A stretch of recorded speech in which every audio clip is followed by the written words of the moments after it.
Welcome back. It's been a long time since I've done one of my top 10s. Most of my early videos were done in that format, and I can't believe I never got to this subject, top 10 rock vocalists. Now, as usual, I want to just briefly lay out a little bit of my methodology here. This is absolutely not scientific, but let's just talk about how I made my choices. Number one, obviously, you've got to consider pure vocal ability, virtuosity, you might say. But that's definitely not the only factor. You've got style, originality, attitude, so important in rock and roll. You've got influence. Is this a singer who changed what it meant to be a rock and roll singer? And finally, I'd say charisma, stage presence, frontman or frontwoman ability. That's also very important in rock and roll. And by the way, this list is not presented in any ranking order. I'm not saying the first artist is the best of the bunch or anything like that. Look, it's hard enough just to narrow it down to 10. I'm not even going to try and rank within that group. Instead, I'm basically going to just present them in the order that they hit the scene and appeared in the public consciousness, so roughly chronologically. And don't forget, this is my top 10. Yours is going to be different. I would love to hear your disagreements and or agreements. Please give me your top 10 in the comments. Let's get the discussion started. Okay, here we go. Don't you know it's gonna last? It's a love that lasts forever. It's a love that has no past. Hey Jude, don't make it bad. Take a sad song and make it better. Remember to let her into your heart. Okay, so some of you are probably laughing already, having noticed that right out the gate, I'm already cheating a little bit. I knew I had to have a Beatle on this list, but I just couldn't make up my mind between John and Paul, so I fudged it and included both. Some of you might even be thinking that George belongs on this list. Great singer too, but I don't think he quite matches up to John and Paul in that department. The two clips I've chosen here, John's Don't Let Me Down and Paul's Hey Jude, more or less sum up the stereotypical Lennon and McCartney voices. John, rougher and more aggressive. Paul, smooth and sweet as honey. But one of the things that makes these two so great, I think, is that you really can't pigeonhole them vocally, and really that was the secret of the Beatles in general. They did so many different things. They were always recognizable as the Beatles, but yet they touched on so many different styles. In fact, John and Paul would often try to mimic one another's vocal style. That's the sort of playful yet competitive attitude they took toward their music. A great example is Oh Darling, written by Paul, but a song which John wanted to sing because he felt it suited his rougher vocal style. Paul, always the perfectionist, showed up to the studio early for several days and ran through it over and over again, roughening up his voice intentionally in the process to get the desired effect. When you told me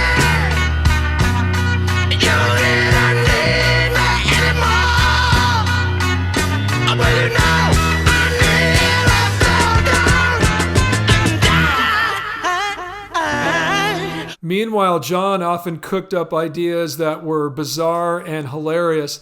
He once asked George Martin or Jeff Emmerich, I can't remember which, if they could get a rope suspended from the ceiling that would allow him to spin around the microphone while recording his vocal.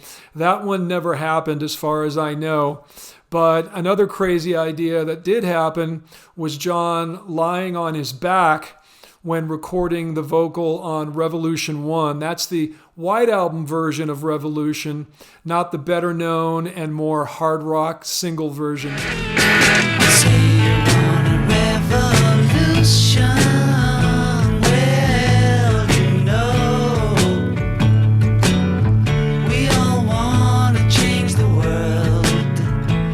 got to say, it does produce a very mellow and relaxed effect.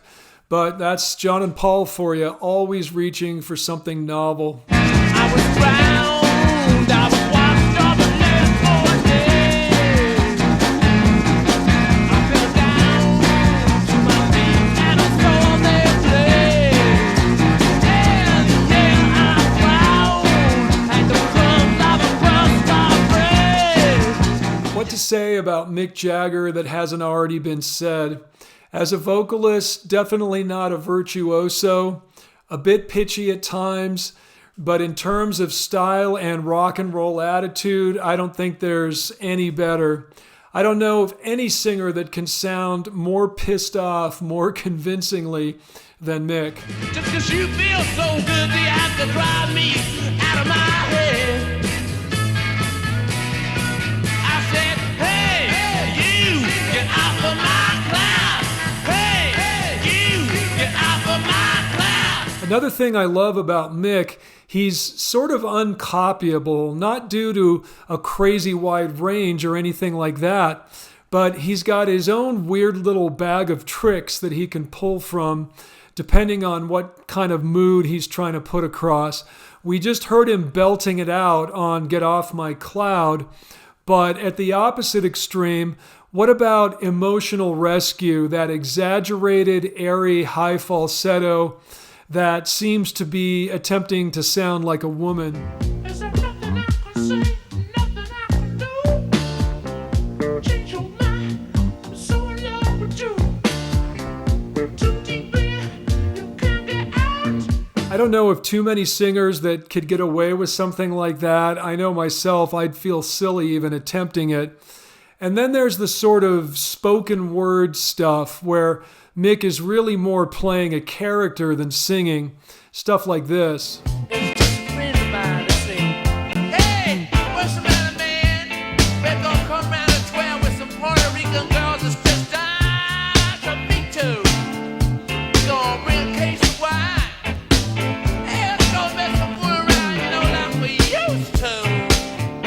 And then there's Mick the performer. He's in a class by himself. I think he would have to win a poll for most charismatic rock frontman of all time. Plus, he set the mold. If you think about it, you had great performers like Elvis, but he was more a solo artist that just had a backing band. Mick was the one who really stands out as the frontman lead singer in a sort of band of equals. No Mick Jagger, no Steven Tyler, no Axl Rose, or at least not in the way that we know them today. Mick is now 82 years old, and he's still performing, still all over the stage.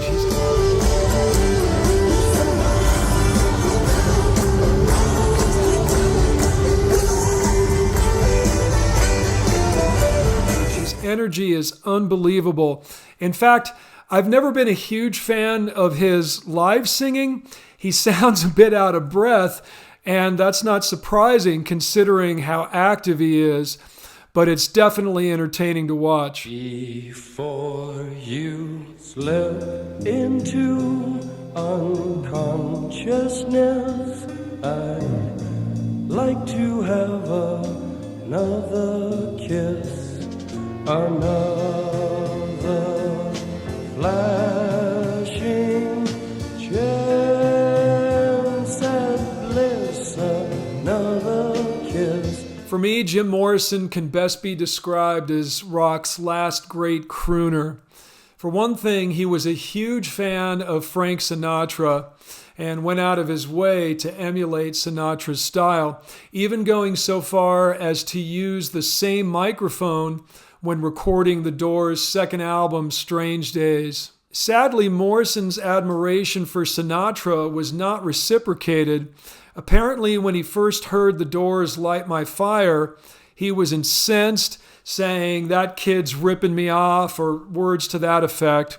And some have even gone as far as to say that Sinatra got in touch with his mob contacts and said, "Wouldn't it be a good time for this kid to have an accident?"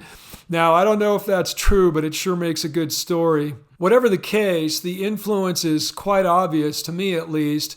Not only do both have a similar manly baritone, but there's the phrasing. Some of the quirky phrasing sounds very Sinatra to me. For example, this bit in Light My Fire. Come on, baby, light my fire. Try to set the night on fire. It's that little pause just before the word fire, right? Very Sinatra, I think. Now, let me explain what I meant in the intro when I said that Morrison was the last of the rock crooners. Within a year or two of the release of The Doors' first album in 1967, the rock world would see the advent of Robert Plant in Led Zeppelin, Ian Gillan in Deep Purple, and from that point on, the high tenors ruled the day. The screamers, the screechers, and Morrison's style of vocal has really been mostly out of fashion ever since. To be fair, there have been a few exceptions. I think Morrissey was a great crooner of the 1980s, and Eddie Vedder's tortured baritone was arguably the sound of the 90s. But for the most part, rock singers from the 70s on have been up in that higher range. Morrison did occasionally explore the upper ranges of his voice, and when he did, the smoothness of his lower register gave way to a much more strained and gravelly sound, but it certainly worked in small doses. Life is where the news is read. Television, children fed. And finally, any analysis of Jim Morrison's success has to take into account what I would call, for lack of a better term, the sex appeal. I remember having a conversation with a pretty big name record producer, a guy called David Kahn. Don't even ask me how I ended up talking to this guy. Believe me, I do not hobnob with music industry types on a regular basis. But anyway, we were talking about a certain singer, and he said, yeah, he's okay, but he doesn't have that quality that guys like Jim Morrison had. And I said, well, what's that? And he said, well, I can't really describe it, but girls like it. And I knew instantly what he was talking about. And I think it's safe to say Jim Morrison had that quality in spades. You're out on the streets looking good, and baby, deep down in your heart, I guess you know that it ain't right. Never, never, never, never, never, never heal me when I cry. Baby, I cry all the time. I think Janis Joplin's greatest contribution was being the first female singer in rock anyway to throw caution to the wind, belt it out, and let it all hang out. Up until that point, the vast majority of female rock singers were still the sort of shy, demure chanteuse type, and Janis just blew that up. Now, to be fair, it didn't just come out of thin air. Janis was really just emulating her rhythm and blues heroes such as Big Mama Thornton and Bessie Smith, who she apparently claimed to have been the reincarnation of. But in the rock world, this was brand new stuff. Think about her brilliant contemporaries such as Joni Mitchell and Grace Slick. It was a whole other thing. The fascinating thing is, I think Janis influenced the male singers more than the female. It's not like you got a whole slew of female wailers in Janis's wake, but what you did get was people like Robert Plant and a little bit later Steven Tyler, who both show very strong Janis influence in my opinion. Jimmy Page from Zeppelin was once quoted as saying that Robert Plant wanted to be Janis, and there are certain moments, especially in Plant's live performances, in which he is clearly channeling Janis. Everybody trying to tell it. Oh, that shouldn't mean me no good. But I tried. Oh,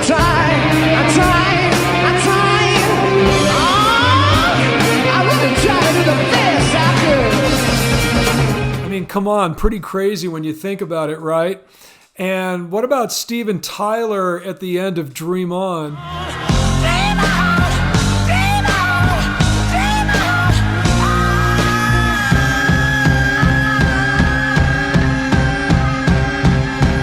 Another amazing facet of Janis's singing is her ability to produce a vocal technique called melisma, which is the production of two or more distinct pitches on a single syllable.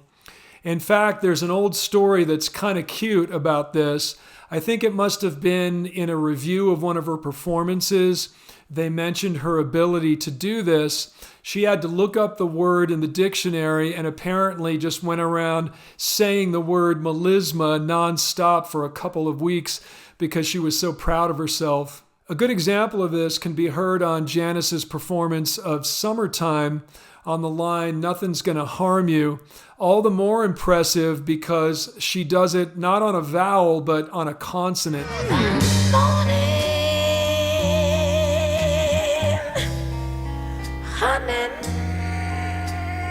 Nothing's going to harm you now.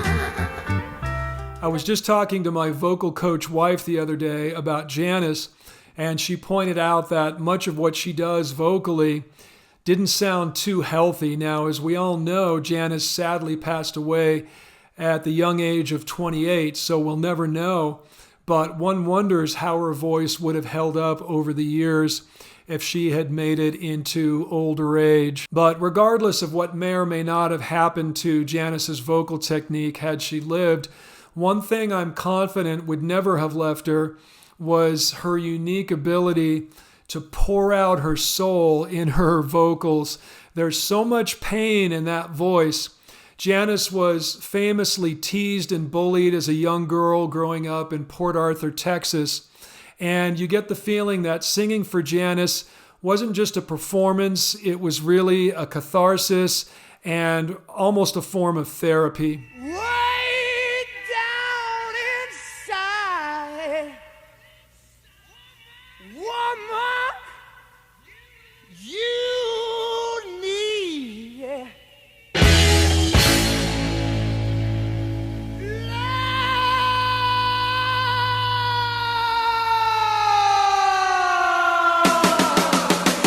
So I've mentioned Robert Plant a couple of times already. I'm sure many of you were thinking that he had to be coming up sooner or later.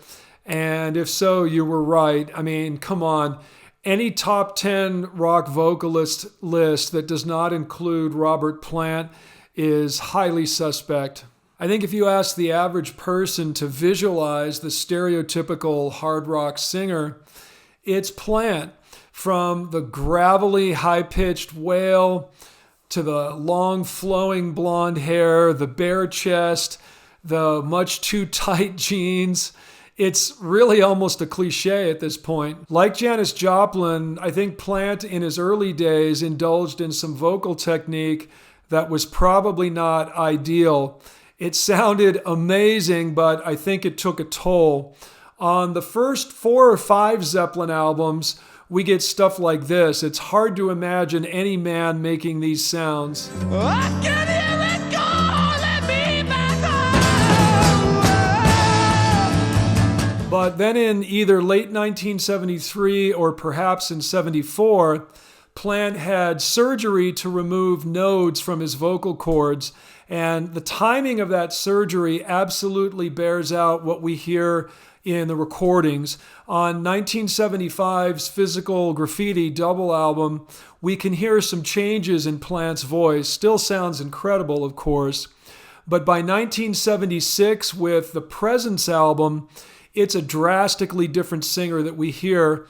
Clearly, Robert is straining to hit notes that would have been a cakewalk just a few years earlier.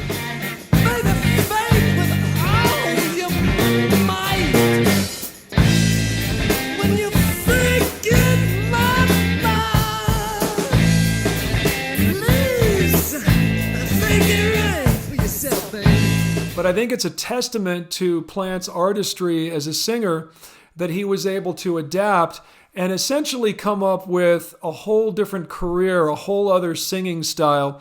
And it's really funny. Earlier I mentioned how Plant was one of the guys who put the nail in the coffin of the crooners.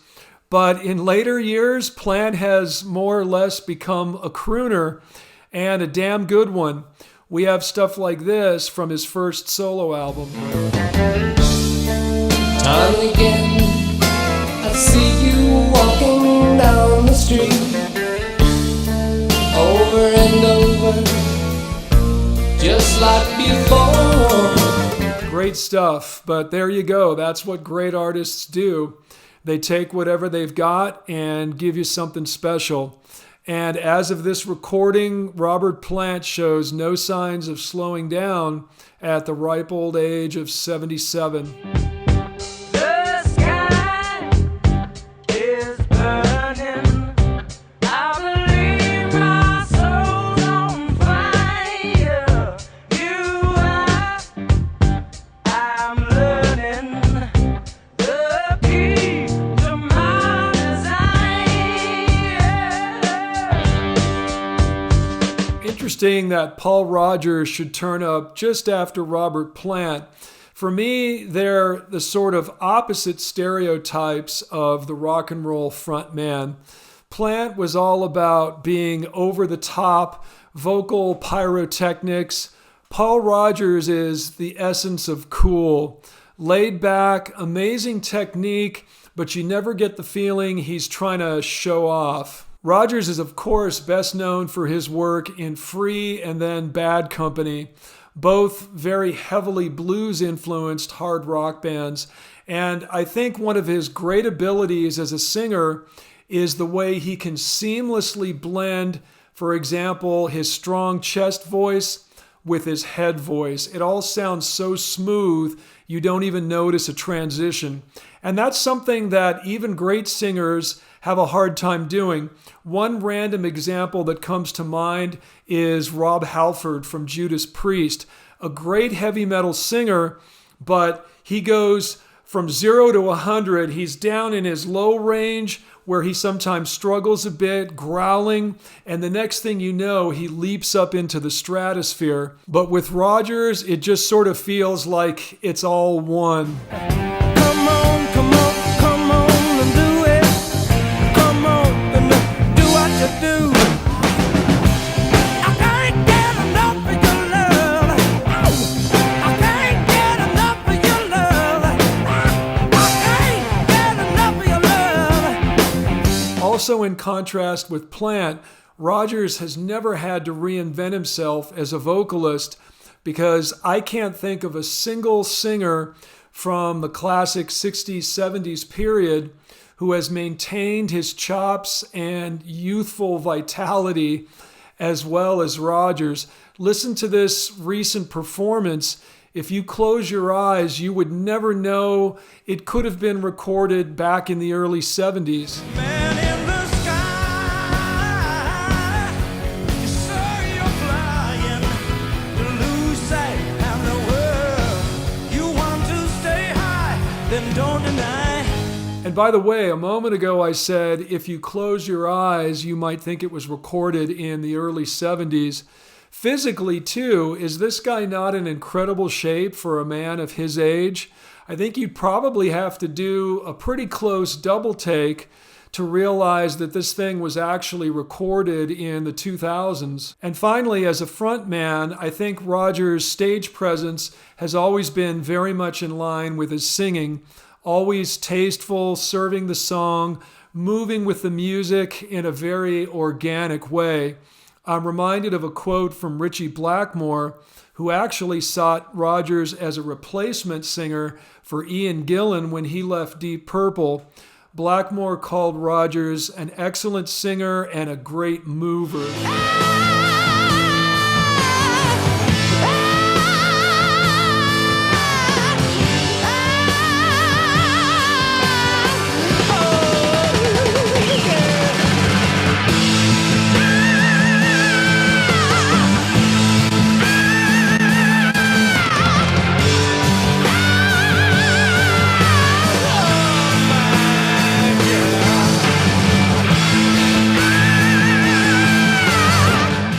speaking of Ian Gillan, there's the man himself, the man who Paul Rodgers perhaps almost replaced. Obviously, Rodgers did not take Ritchie Blackmore up on his offer. By the way, in that same interview, Blackmore said he didn't think Rodgers wanted to follow up Ian Gillan and all that screaming, which may very well be the case. There's certainly no doubt that when it comes to rock and roll screams, Ian Gillan's was one of the greatest, if not the greatest. So influential on the hard rock and metal singers that followed him, including Iron Maiden's Bruce Dickinson. I mean, come on, listen to the similarity here.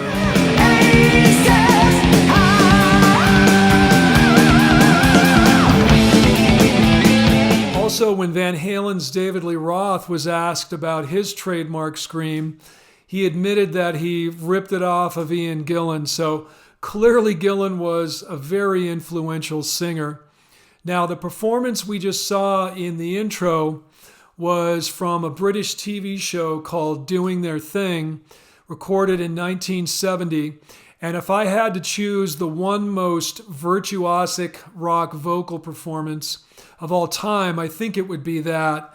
That thing is just incredible. The way he keeps climbing, bringing it up a notch. Just when you think he's topped out, he goes up another rung. And so strong in all registers, it's really amazing. The song, of course, is Child in Time from the group's Deep Purple in Rock album. And I honestly think that live version shreds the album version, which is pretty rare in rock and roll. Most singers have a hard time duplicating what they did on the album, much less surpassing it. Another piece of Gillan's resume that I think is very impressive is the fact that right around the time he was joining Deep Purple, he was also the original Jesus Christ in Andrew Lloyd Webber and Tim Rice's musical, Jesus Christ Superstar. I don't think there are too many rock singers that would have the range to do a musical, but Gillan pulled it off amazingly well. In fact, his performance of the piece Gethsemane is still talked about today.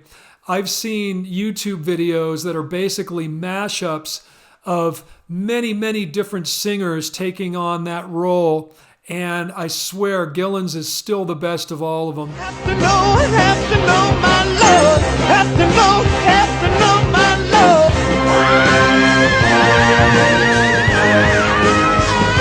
Should I die? Why should I die? I work every day of my life. I work till I ache my bones. At the end of the day, I take home my heart on me.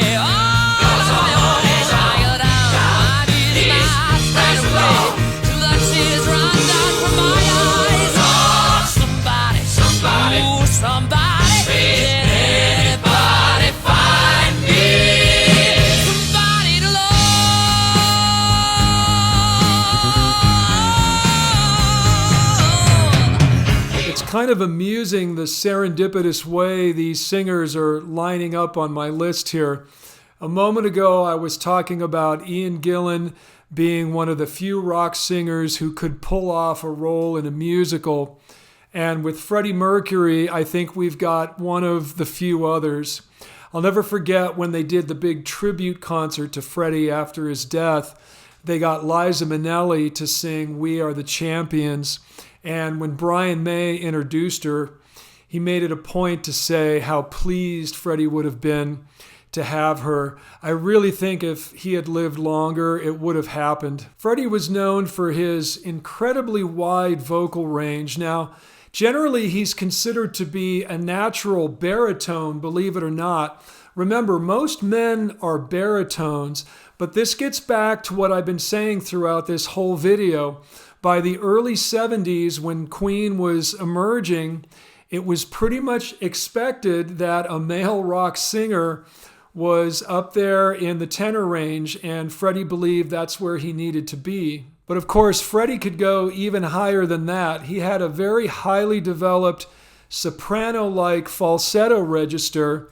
You can hear him employing this in a song like Under Pressure.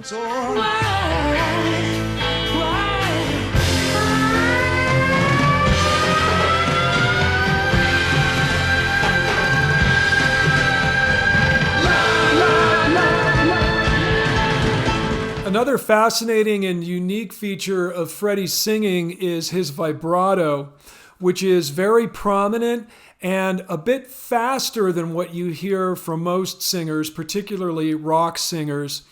Take this bit from We Are the Champions. Listen on the words cruise and lose. But it's been no bed of roses, no pleasure cruise. I consider it a challenge before the whole human race, and I ain't gonna lose. And of course, as a frontman, Freddie's got to be, top 5 in rock history? Charisma, flamboyance for sure. All you got to do is go back and look at that legendary Live Aid performance, which was something of a comeback for the band. This performance has been listed by many in the know as one of the greatest performances in the history of rock, maybe the greatest. He's got that massive crowd just eating out of the palm of his hand.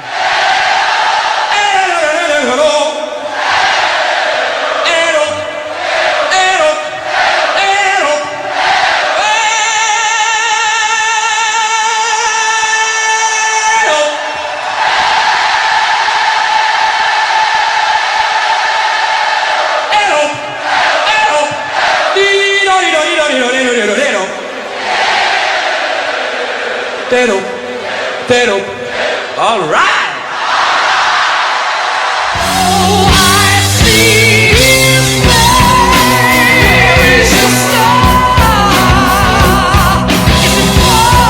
Is it far? Is it far? Is it far? When do we leave? I believe. Yes, I believe. I think there are 3 words that best describe the singing of Ronnie James Dio: power, consistency, and expressiveness. Now, of course, Ronnie is primarily associated with 3 acts: Rainbow, Black Sabbath, and his solo act, Dio. But the diehards will know that his musical career goes way back to the late 1950s, believe it or not. He started with an act called the Vegas Kings, and then in the late 60s and early 70s had a modicum of success with a group called Elf before joining Rainbow. It's become a bit of a cliche to say it, but the power of the voice that came from such a small guy as Ronnie Dio was truly extraordinary. He was generally listed at 5 feet 4 inches. I would have guessed a little bit less than that. He claimed to have had no vocal training whatsoever, although he played trumpet when he was younger, and he always said that helped him develop good breathing technique. Even that brief snippet of Rainbow's Stargazer we heard in the intro shows the strength of that voice. Now, regarding the consistency, I can tell you that I personally saw Ronnie perform 4 times before his passing, and every performance was impeccable, better than the record, which again is so rare to be able to say about a rock and roll singer. But you really don't have to take my word for it. Just get on YouTube and look up any live Dio performance. There are hundreds or thousands of them out there, and I guarantee you won't find a bad one. Even his last few performances, when he was up on stage literally dying from stomach cancer, you can see that he's physically frail, and you can hear a little bit of diminution in the quality of his voice, but he still put in great performances. And in spite of the fact that I and everyone else is constantly going on about the power and strength of Dio's voice, I think an underappreciated part of his singing is the softer side, often reserved for the intros of songs, and then he works up to the point where he really belts it out with that trademark growl. Listen to this little bit here from Children of the Sea. We've lost the rising sun, a final sign, as the misty morning rolls away to die. Reaching for the stars, we blind the sky.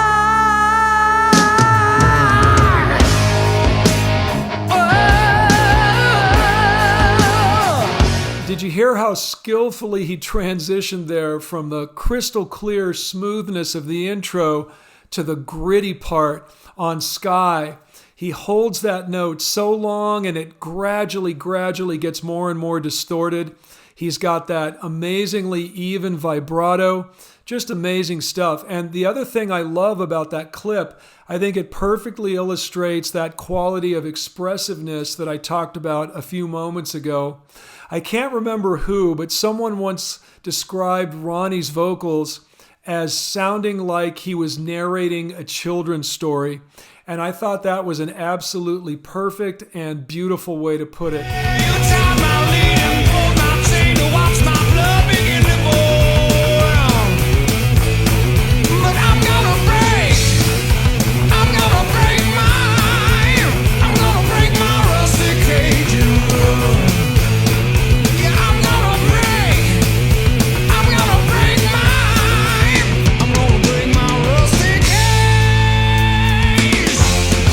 So like most of my videos, this one is obviously overwhelmingly focused on the 60s and 70s period, which is sort of my wheelhouse.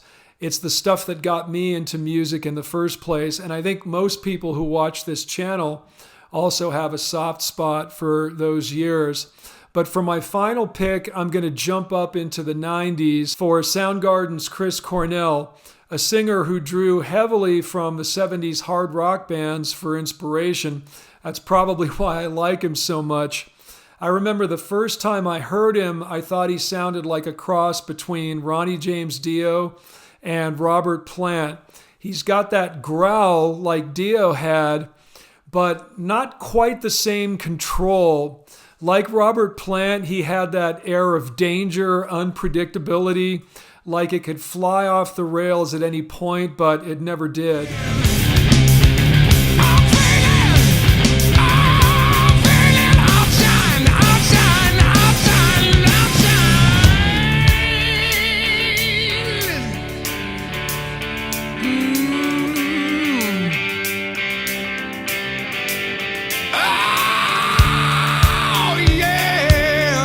I mean, that is just primal. It almost makes my throat hurt just listening to it, but yet it sounds so cool. And be honest, name me the rock singer since the 90s who has sung with that much conviction and testosterone, to put it bluntly. You can't. Now, to be fair, there are a handful of other singers from the so-called grunge period that could be contenders for this spot. Lane Staley of Alice in Chains immediately comes to mind. He was an amazing singer, but in the end, I think Cornell is just a bit more powerful. And perhaps Vedder, although, again, Cornell's range and virtuosity to me overshadow Vedder as good as he is. And speaking of Cornell's vocal range, the consensus seems to be it was about 4 octaves, stretching from C2 to around A5, which is truly extraordinary. And for those of you who may not be as familiar with Soundgarden's music, he was not just a screamer. Listen to this beautiful piece from the track Fell on Black Days.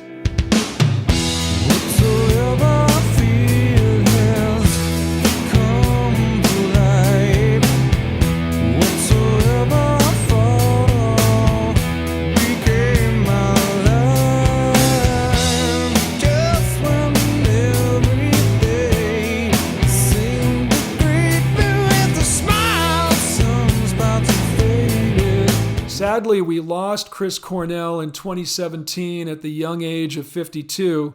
Apparently suicide, although there are some who have other theories. Definitely not something we want to get into here. But for me, one of the biggest what-ifs in rock and roll is, what if we hadn't lost so many of those great grunge singers at such a young age? Cornell, Lane Staley, Kurt Cobain, even Scott Weiland from Stone Temple Pilots. I've got to believe that the rock world would be quite a bit brighter if those guys were still around making music today. Okay, I think I'm going to leave it there for now. A bit of a longer video this time, but lots to cover in a top 10. By the way, let me know if you guys like the top 10 format. Maybe I'll do some more of those. And again, still hearing from people who tell me they're not being notified when the videos come out. You've got to click that little bell icon when you subscribe. That's what's going to make sure that you're always notified. All right, thanks for hanging out to the end, and we'll see you soon.